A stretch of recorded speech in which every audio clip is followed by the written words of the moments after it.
I got my AirPods in, so hopefully y'all can hear me. If not, then you just watch bowling, I guess.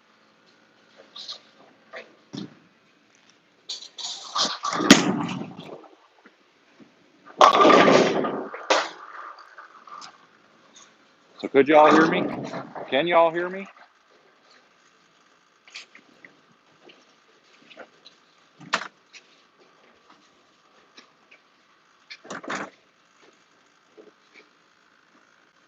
Essentially what we're doing here for today's little practice is trying to find some other bowling balls that can fit in my bag that go along with my dark code and my Zen and the altered reality. So we've pulled out some bowling balls that don't make the bag or are newer that I haven't given a chance yet, and we're gonna throw them a little bit. So RSTX2, we got the Quantum EVO Pearl, and then the Obsession Tour Pearl. A couple of bowling balls. RSTX2 I took with one. It took to me to one event and really didn't give it much of a chance. And the other two have yet to go to an event with me.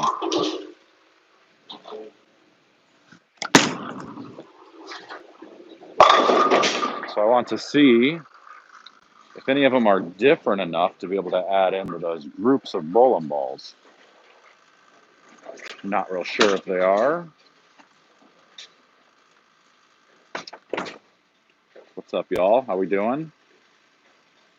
Sorry for the shaking. It's me touching the screen, looking at comments. So right now we're throwing the RSTX2, which has my, it's not quite standard. I actually went with a lower first number because it's asymmetrical. Tried to get it to start up a little quicker because it is a super clean cover. So it's like 35 or 30 by 45 by 4.5.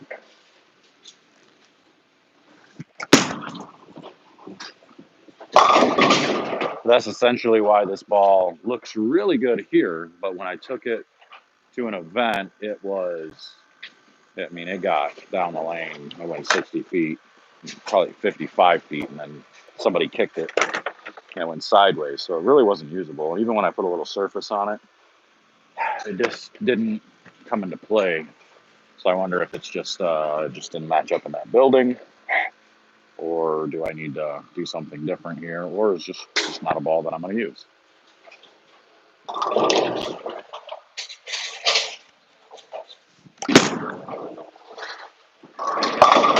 I mean, to be completely honest, I'm pretty well set with the three balls. I got that dark code, the Zen, and the altered reality. And then we got a new one coming out that looks pretty good from Storm, that Spectra. Threw it a little bit the other day. It looked really good. Another one that was really clean. But it didn't go sideways down lane like this one does, like the RST does. So it might fit in the bag. I drilled another idle synergy, thinking, okay, that's another option, and it didn't do what I wanted it to do. So it's sitting on the floor. It's probably going to stay there collecting dust.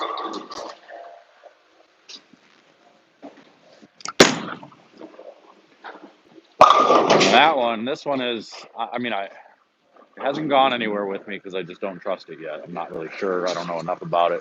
I haven't practiced enough with it, so I don't know what to do with it. But you can see it rolls really good. It looks really good. I don't even remember if I did a review on this one here or not. I don't remember if I posted that one or not. It was right before I got sick, so I don't know if I did or didn't post it. But it gets going a little bit earlier than the rest of them. That's my concern.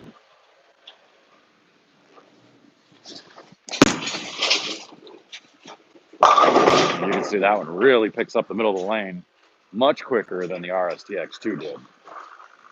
So it's, definitely a different reaction, a different look. I wasn't a huge fan of the Trend 2. I mean, it was um, early. It was a lot like this gold ball. It was early. I didn't see the downlane reaction that I wanted to see out of it. Um, it was too, I mean, it's definitely for your higher rev rate guys to be able to get going, move left, and really just bang on it. So I'm not sure that fits me in that category. So that'll be pretty tough to handle that one. All right, so now we got the EVO Pearl. This ball's okay, but it's slow. It's really slow down lane.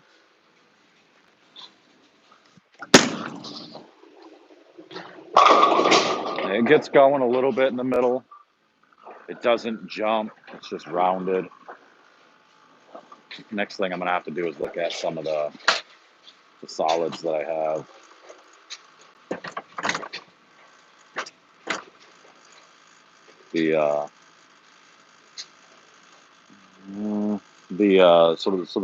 My core bowling balls are going to be, obviously I'm going to take a couple, I'll probably ship out 2 purple hammers. I will, my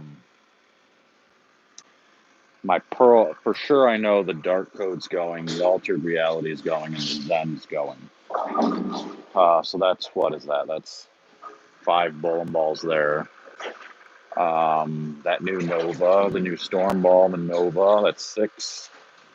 That's going for sure. I think I'm taking that Swagger, it's the Swag Ball Swagger, so that's 7. The Idol Helios is probably one of the solids. And then that last ball is up in the air. I'm not exactly sure. I'm not really sure. I'll have to see what I can come up with to try to get something else to fit that hole. Maybe the US or the Rubicon UC3, just to have another urethane reaction. But we're bowling on 43 feet, and it's a high volume pattern. It's 30 mil, so I can't imagine urethane's going to be the play.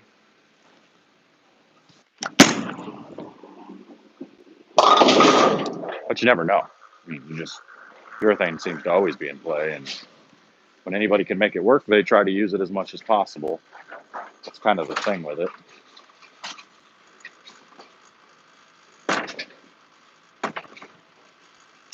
Yes, I did see the small wood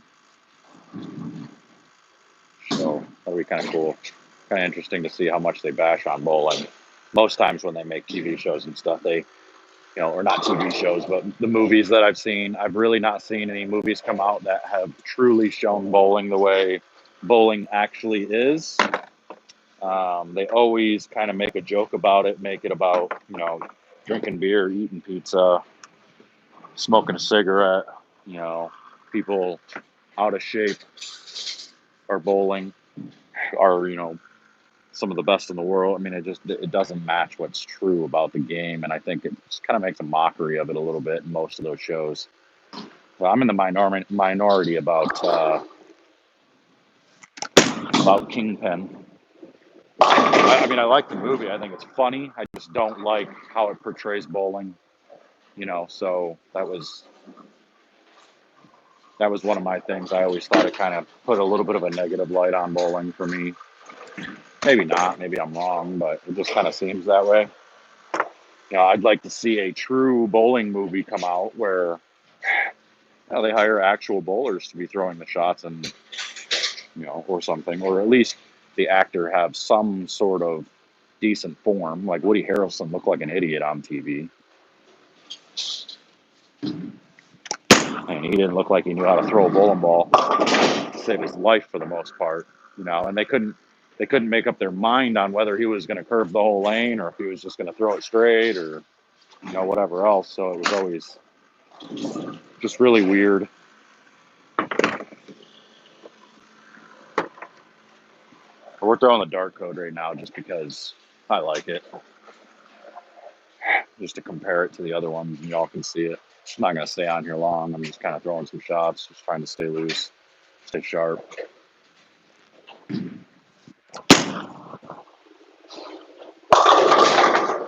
there's a small tournament a little bit north in Bay City, Michigan on Sunday. So we're going to go up there and bowl 30 or 48-foot pattern, long pattern. Body transformation affected your span and game? Yeah, a little bit. I had to drill a couple of new thumbs. Thumbs got a little bit smaller. The transformation itself, all the weight I dropped and everything definitely actually helped my swing a lot. Straightened it out, got rid of that loop. I mean, maybe I don't attribute obviously all of the weight loss to fixing that loop, but putting in the work and changing the direction of my swing, on top of the weight loss made it easier.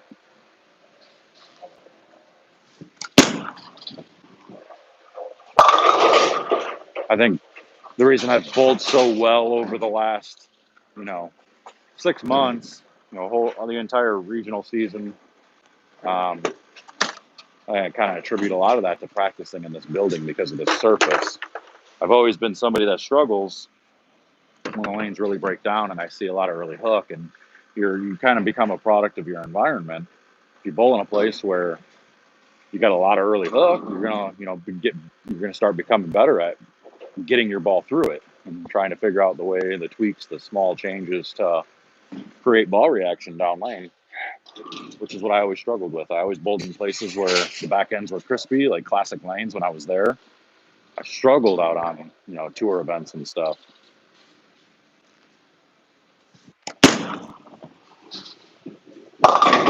I struggled because they had so much back end there. I didn't have to do anything with my hand. I could literally keep my hand up the back and the ball would just scream off the back of the pattern. But then when I got into a situation where, I didn't have crisp back ends, I start seeing transition. Transition was always my enemy.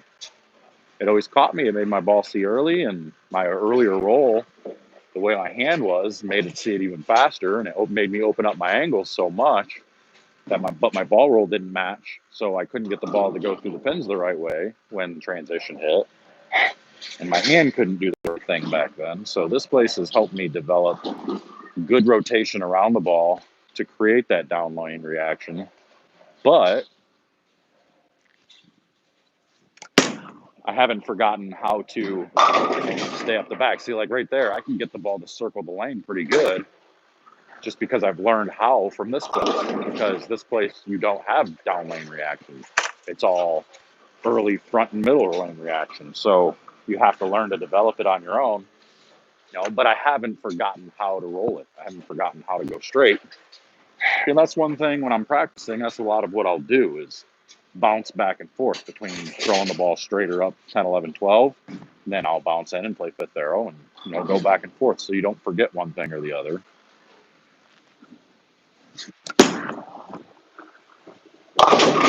So you keep yourself in that mode of, okay, this is my rolly hand position. So when I'm playing straighter or when I need the ball to see it quicker, I can do this. And when I need to get in and bang on it and get it to come around the corner, I can do that. So you kind of just bounce back and forth, get yourself comfortable playing up against the ball return, because on tour events, you're there an awful lot. You get yourself comfortable with rotating your hand and getting it to do that.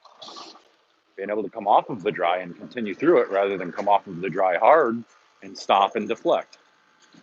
So you've got to know to be able to do both. You got to know when and you got to know how. And for the longest time, that's why I told everybody, for the longest time, I was more comfortable playing right at 15. Whenever I had the opportunity to play right at 15, I was good to go because I had that angle. My hand was allowed me to play that angle better, and I could create the angle through the pins still. As soon as I had to transition and get left, couldn't get the ball through the pins, and it caused problems.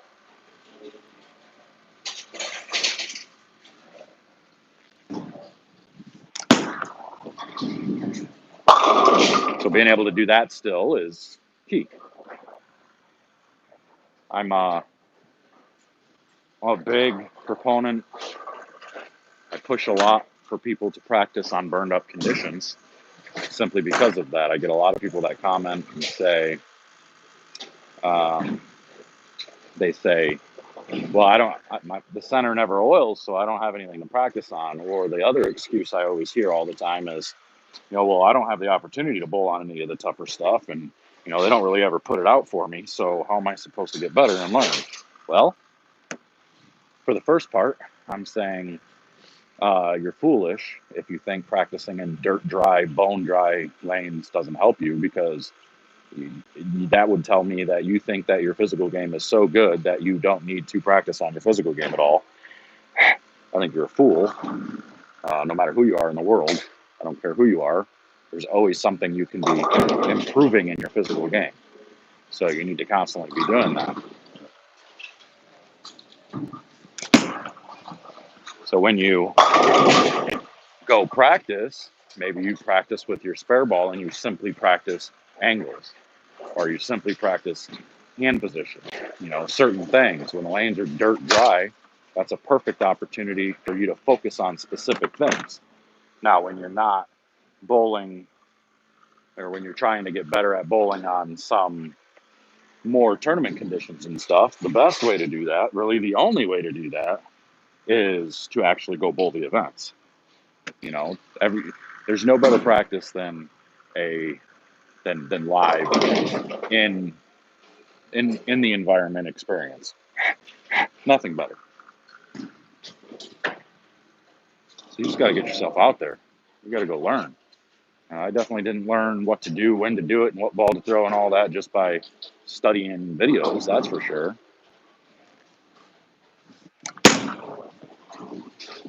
Just can't do it. It's not possible. You can't just watch videos. I can't teach you what to do, when to do it, because it's different everywhere, and everybody's game is different. So they always say, so what do I do when I'm leaving a 10 pin? Well, I can give you the general idea of what's happening, and I can give you small little indications of what you could try. Which one of those is the correct move? That I can't decide that for you. It's completely different. It's up to you. It's what you're seeing your ball do. Is it deflecting? Is it coming in behind the head pin? What's the deal? What are we doing here? So those moves are based on, you have to teach yourself to see it.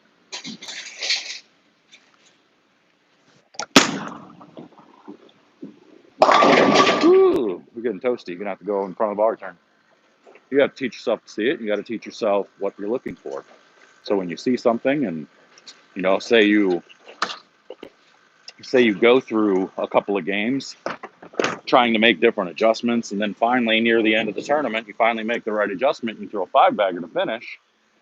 Now you got to lock that in your brain and say, okay, this and this and this didn't work in this type of situation, but this did.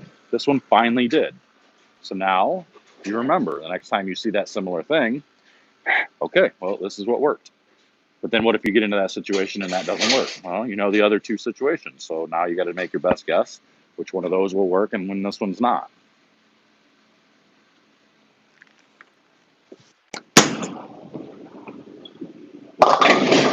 That's what you got to figure out. And not every move is the same for everybody. So I can tell you, yes, longer patterns, we're going to try and play further left. Most times, that's not always the case. Shorter patterns, you're going to try to play further right. Most times, but that's not always the case. But that's your starting ground. When your ball's overhooking on a longer pattern, a lot of times people think, the move is left. It's not always the case. Sometimes you actually want to move further right to get to where some of the hang is, because there's a lot of hang to the right, and vice versa on a short pattern. If you're seeing overhook, I think move left. It's not necessarily true either. Sometimes you want to move right, get a stronger ball, get it to burn up, or whatever it may be. Take hand out, go further right, because now you have room left, and now you got room right. There's so many different things that can happen. And you just got to pay attention to it, and you got to lock it in your memory bank.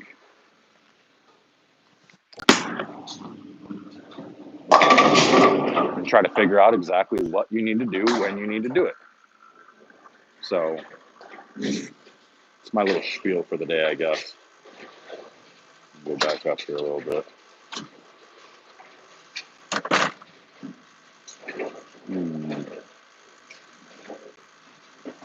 My brother, Ronnie Russell, is better.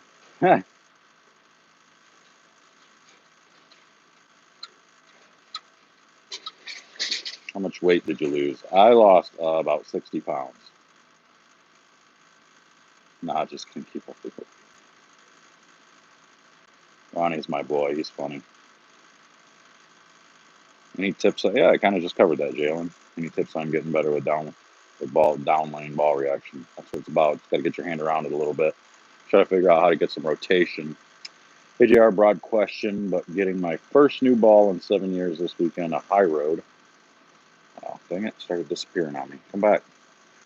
PSO is great, but anything you think I should keep an eye on when getting it drilled? Yeah, make sure he gets your PAP. If he doesn't have your PAP, then he can't drill. It's impossible to drill it correctly or to what you're trying to get it to do. So,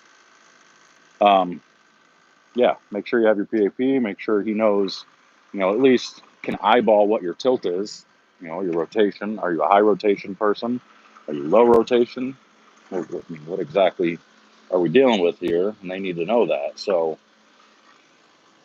most times, for a new bowler, they don't have those types of things figured out yet because they're just learning. They're just trying to get going.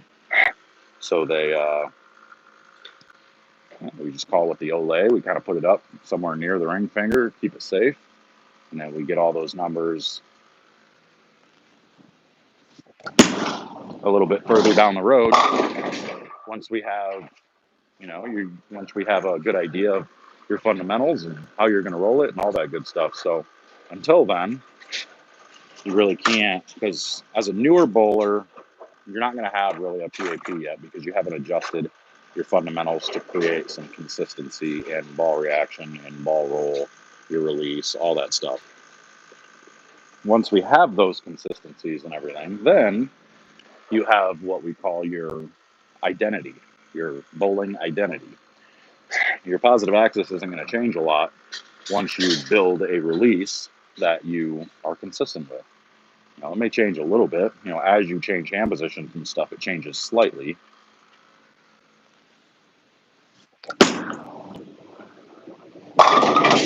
So the idea behind all of this, and that's why we change hand positions, is you're changing ball roll. And with that ball roll, you're changing your PAP just slightly, even if it's a half an inch. If it makes it a little bit further away, you're getting a little bit less overall ball reaction or more downline reaction, versus like what I'm doing now gets my PAP a little bit further away. So it makes this actually a weaker layout. So that way the ball will go straighter through the front. But then when I get my hand around it and inside on the lane, that creates a little bit more tilt, a little bit more rotation, moves my positive axis a little bit closer to my span, which then makes the layout just a little bit stronger and makes the ball pick up more. Now, we're not talking about much. It's not like my PAP is moving a couple inches. It's just maybe an eighth, quarter of an inch, half inch at most.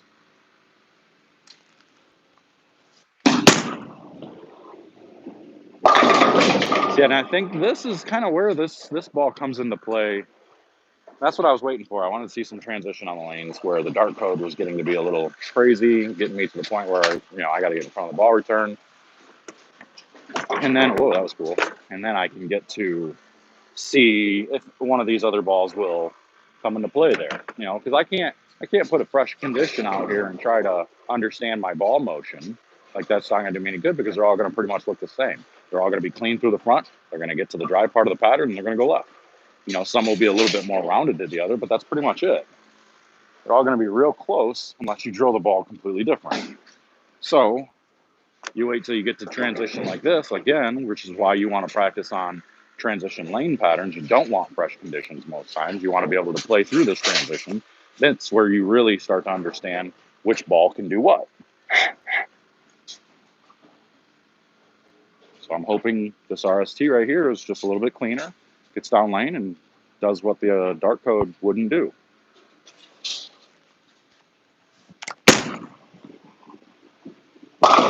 And it does. I mean, you can see a little bit difference. Like it's real slight. It's cleaner. It gets there. Whereas the dart code was kind of like, 3, 6, 10, 4 pin, stuff like that. This is close to 4 pinning. So it's definitely an option to add in. But then I've got stuff like, my Zen, which is a little bit cleaner too. A little bit cleaner, a little bit more down lane. We'll try this RST again. I'm just going to move my eyes just a little bit further out. I was looking in between the dots and the arrows. Now I'm going to look at the arrows. I want to see if this will get it down the lane just a pinch more. See if it'll flat time.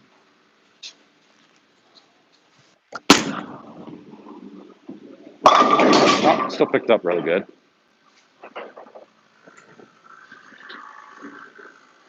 You know, so practicing isn't just throwing shots down the lane. You know, a lot of people think it's just trying to go out and just repeat and repeat and repeat, which no. I mean, a lot of times you have to kind of pay attention. You got to pay attention to ball roll. You got to pay attention to reaction. You know, you're trying to stay sharp. You're trying to make sure your physical game's in shape. All of that good jazz. Shooting spares. But I mean, anybody can come out here and just throw strike after strike after strike. You know, when they're fresh. You know, come out here on the transition lanes and see what you can come up with in this aspect or in this environment. I'm actually going to look at trying to move my eyes a little left, but still down lane, see if we can't use a little bit more oil.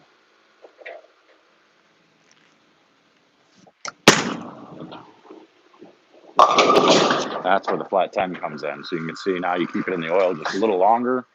That's where this ball does not want to pick up enough.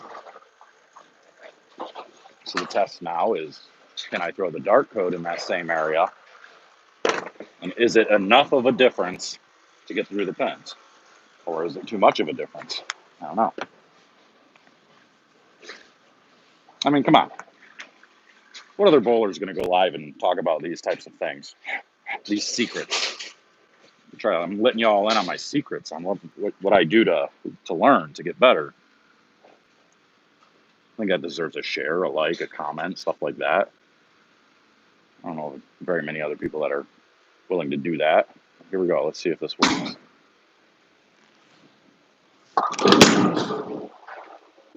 Yeah, see exactly what I was talking about. So the dart coat is exactly a perfect step up from the RSTX2 for me.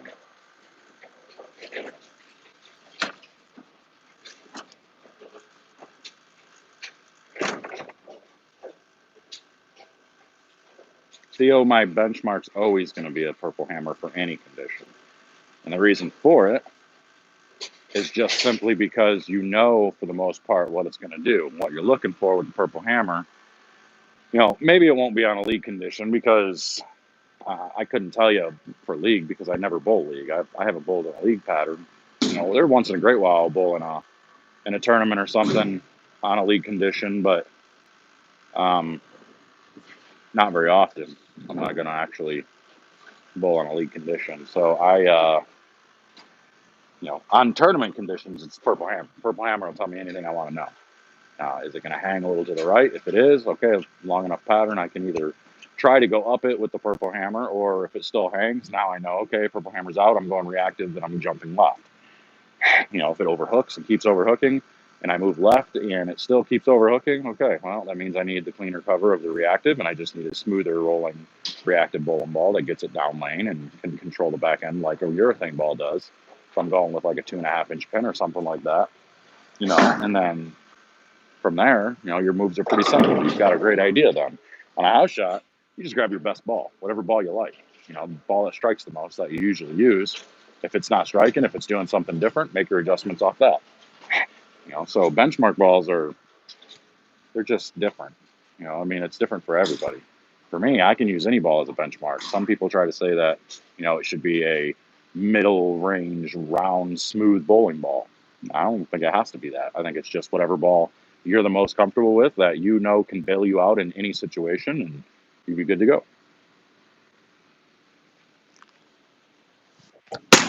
Ooh, I got that one right.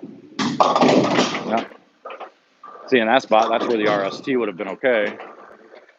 And the dart coat is not. So, but you get it. I mean, you understand the differences here. You can see what we're trying to do. So now to give you an example, I'll throw, like, say, this EVO Pearl, Quantum Pearl, in that same spot in the oil, and it might pick up early enough and strike, but I'd imagine it's probably going to flat 10.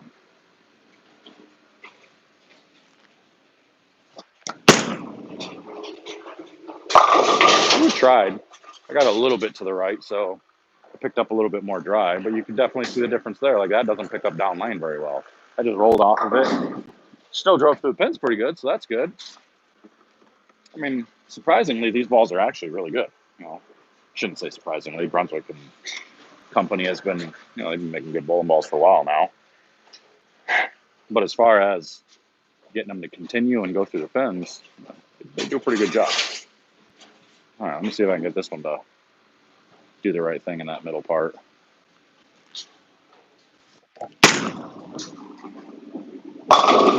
Yeah, I mean, it didn't get going like the Dark Code did in that spot, but it did better than the RST. The RST kind of just kept floating through there and came behind the head pin. So I think this Quantum actually really enjoys the earlier friction, to be completely honest. I think it likes the early friction. Now, when I threw this ball trying to go around the lane a bunch, it didn't do very good. It was too round, too smooth. But we'll try it again here. Maybe it's different now. Who knows?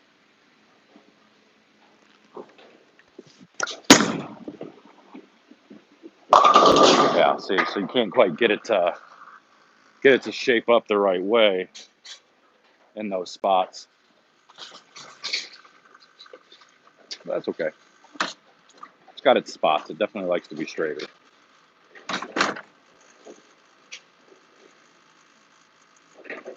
GB4 was the worst ball I ever bought. It ended up being a little bit more over under than I expected. I thought it would be a little stronger than I thought it was, or than I saw when I first drilled it. I mean, it looked pretty good in this place. It just wasn't quite as strong as I wanted. And I don't think it was layout related. I just think that cover just wasn't quite strong enough to do what we were looking for.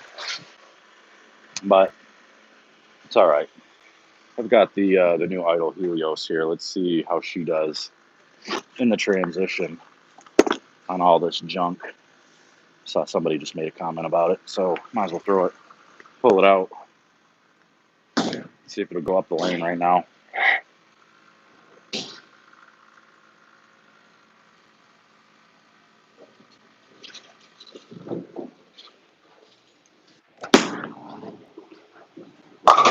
Ooh. Yeah, it went up the lane. It almost looked like it just never picked up. Yikes. I mean, that was cool and all, but I don't know. Let's go into the traffic and see what it does.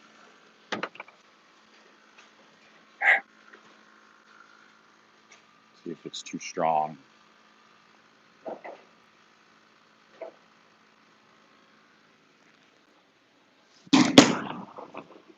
Oh, yeah. Yeah, that picked up fast. Real fast. It's probably the ball that I'm going to have to spend some time with over the next couple of weeks before I do go, because I feel like it should go with me because I need a solid symmetrical other than my swagger. But I don't know. Maybe I don't need to take both. Let's get in the middle of the lane.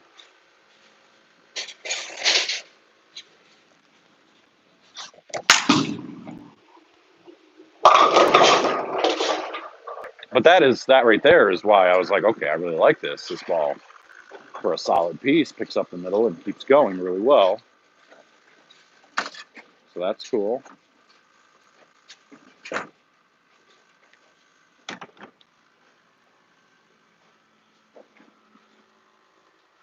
Y'all, if you haven't already, make sure to go check out my TikTok. Got some cool stuff on there. I just posted a new video with a bunch of these bowling balls, actually.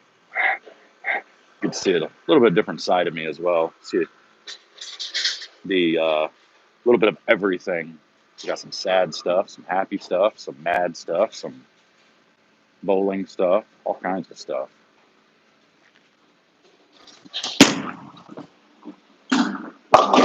Ooh, boy. But it's just type in J.R. Raymond, you'll find me. on that there TikTok. I was kind of anti-TikTok for a while. I'm like, this is stupid. All it is a bunch of chicks showing off their ass and everything else. And I'm like, they're just begging for money, more or less. But then I started seeing a lot more bowlers get on there and stuff. So I'm like, huh, maybe it was just for some reason I got stuck in that algorithm somehow.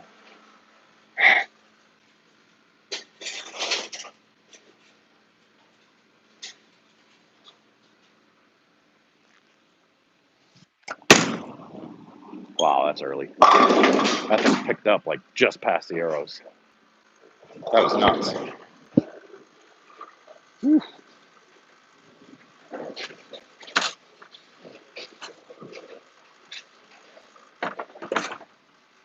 Yeah, we also got a membership on this channel. You want to support the channel? It's like $4.99.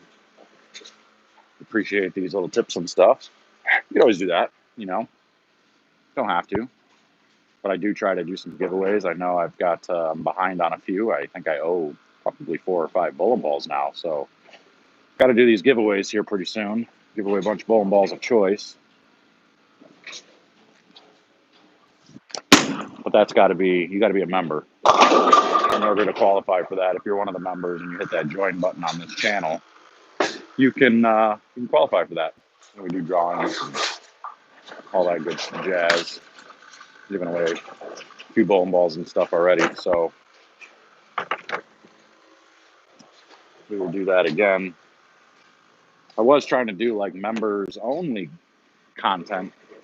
I really couldn't figure out anything that would be beneficial, you know, and still have enough quality content on the channel itself for everybody. So I don't know if you got any ideas for members only content. Make them in the comments and let me know. I'll see if I can't come up with something. There's that flat 10. So because this ball's early, I think it needs a little bit more surface anyway. But I think it'll go with me as, you know, my solid symmetrical. Let me go grab, I'm going to grab 2 balls. Go grab a Zen and that Swagger so you guys can see the differences here.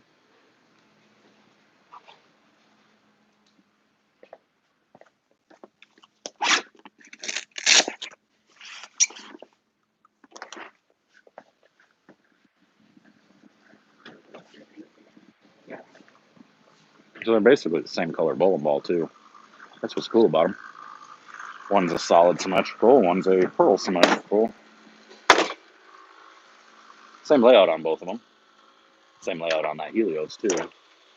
So I'll throw the Zen a little bit first, see if the Zen will get through that flat 10 spot. Pick up the lane. Should. This one's one of the more down lane balls for me.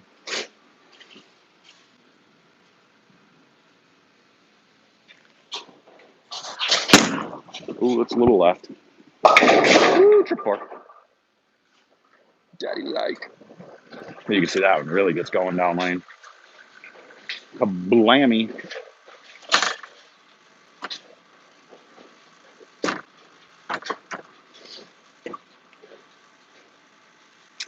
Jeff, favorite ball?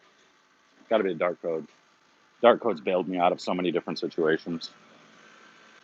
And I was able to use it straight. I was able to go in. It's a lot better playing further in than it is straighter, but it's just so good all around. Try the Zen again, get it in the right spot. That's better. Yeah, it flat 10 from there too. So I get that, and right there, so that tells you. That's why I have trouble taking the RSTX2 because I feel like the Zen is too similar. That did the exact same thing as the RSTX2 for the most part. And that's why my dark code is my favorite ball, because it does the right thing in there. It does the right thing everywhere. So now let's throw the Swagger a little bit. See if this looks the same as that Idol did going straighter.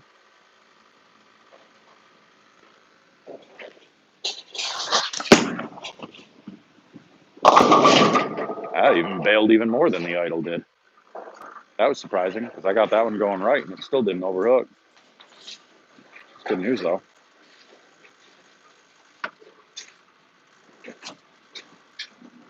All right, let's try it again.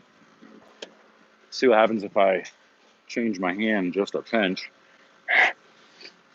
Just make my hand just a little stronger to get it to pick up that spot. See what happens.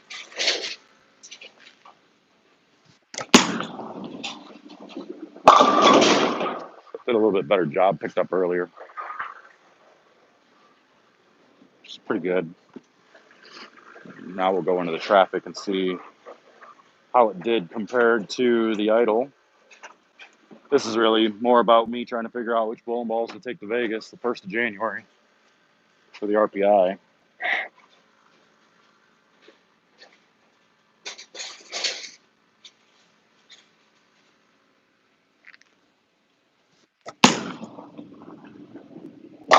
See, the idle didn't float through there like that. The idle went high. The idle hooked early and went high. So I might actually have to take both of them. So I have an earlier symmetrical, and then I have one that's a little bit cleaner and a little bit rounder shape-wise. So who knows? Let's go a little further left.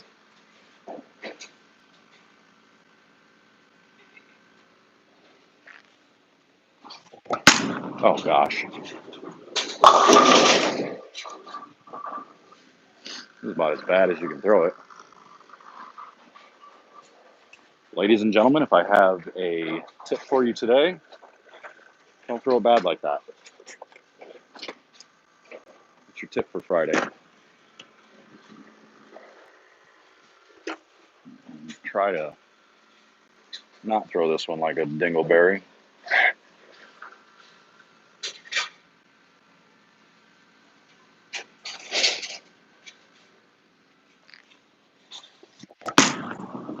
Oh boy, that's picking up early.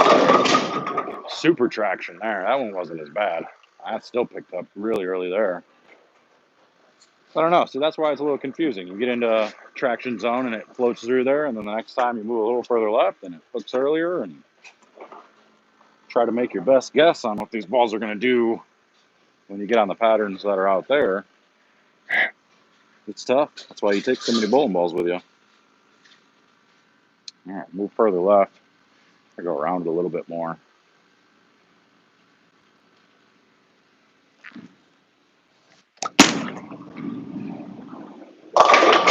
That's that super round shape. I like that. Just picks up early, but still keeps going. This ball dang near won me my 3rd regional of the season, 3rd of the last 4. It had some really good ball reaction there to win a couple of matches down in Anderson. Then I got caught up on a pair that I didn't have the same type of reaction. I ended up losing the title match, finishing 2nd, but ended up season pretty good that way.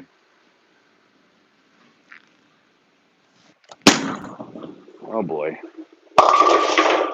I got the tugsies with this ball all of a sudden right now. It's because it's probably like, no, I want tight angles, go back right. Stop trying to make me hook. You son of a gun. Ugh. I will be honest with you guys though, the last few months, 7 months or so, have been pretty enlightening. That's some crazy stuff happening. A lot of ups, a lot of downs.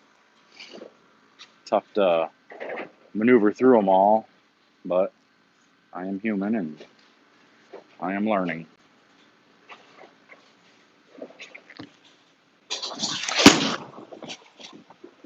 How round that thing is, that's crazy.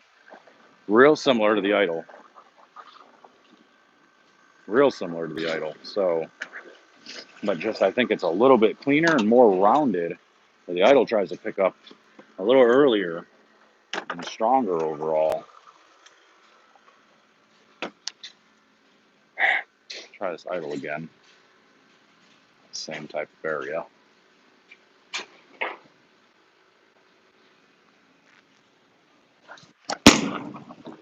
way earlier. Look at that. That was, I'm gonna have to rewind to check that, but I'm pretty sure that was real similar to what I just did with that Swagger.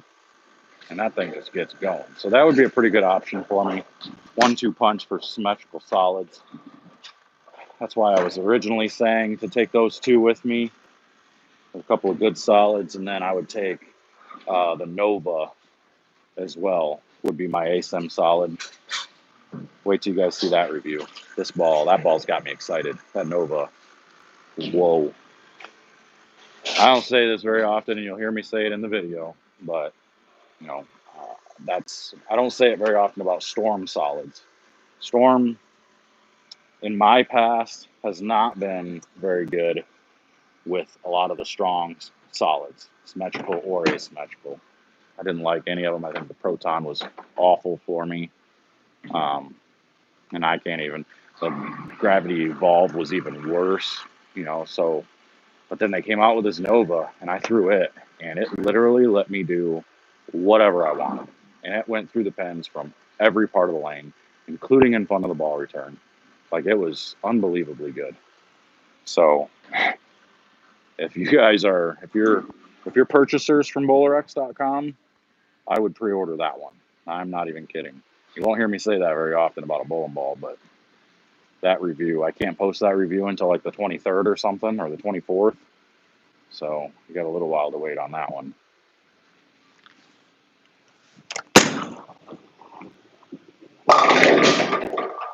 But it'll be worth the wait. That's for sure. Bye-bye. See you later.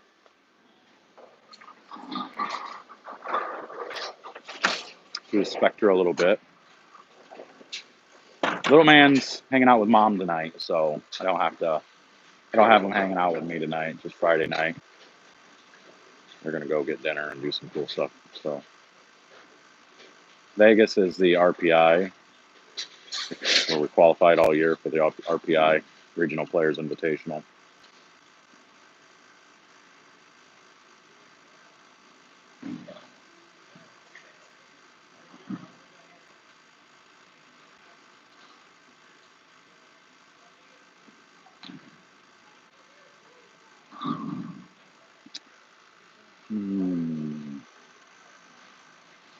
Double cross. Yeah, I'll do it at some point. Little birdie told me, I don't know if I'm supposed to say this, but pretty sure most people could figure it out. I mean, bowling ball's made in the same spot, same place as all the other 7 brands of Brunswick. So probably figure out that it's a purple hammer with different colors and a different core. So, and I have to be honest with that UC3, that roto grip ball, the Rubicon, I think they figured it out too. Because that ball's really good.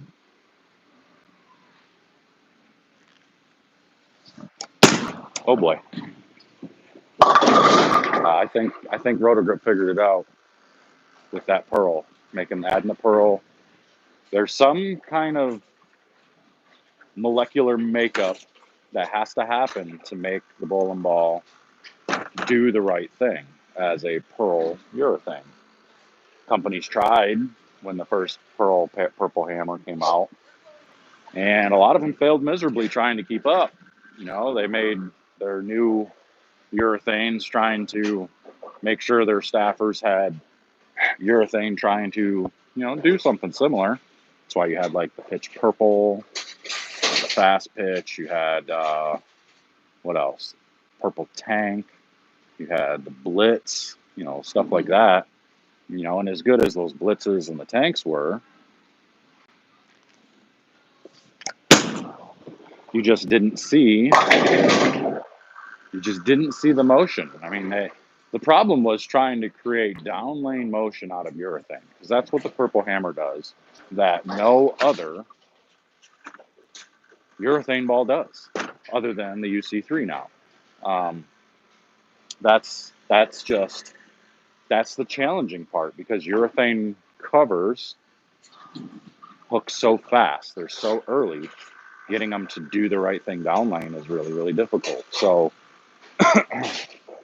coming up with the right combination, the right fixture of urethane and pearl, or type of urethane, to get the ball to still read early and then still continue down lane is very difficult. And they figured it out with the purple hammer.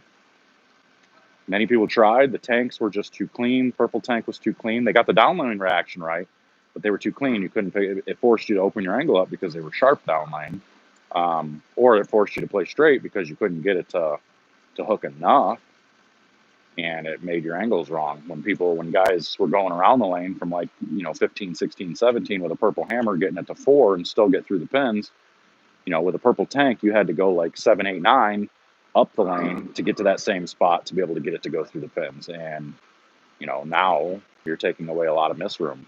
You're not creating any angle. So it makes it tough. But then we had the blitz. The tank blitz came out. It allowed me to do a lot of different things. But as soon as it got oil shine on it, again, it got too long and it was too flippy at times. I've still got a blank one sitting here that I keep for myself in case I decide to drill it or something.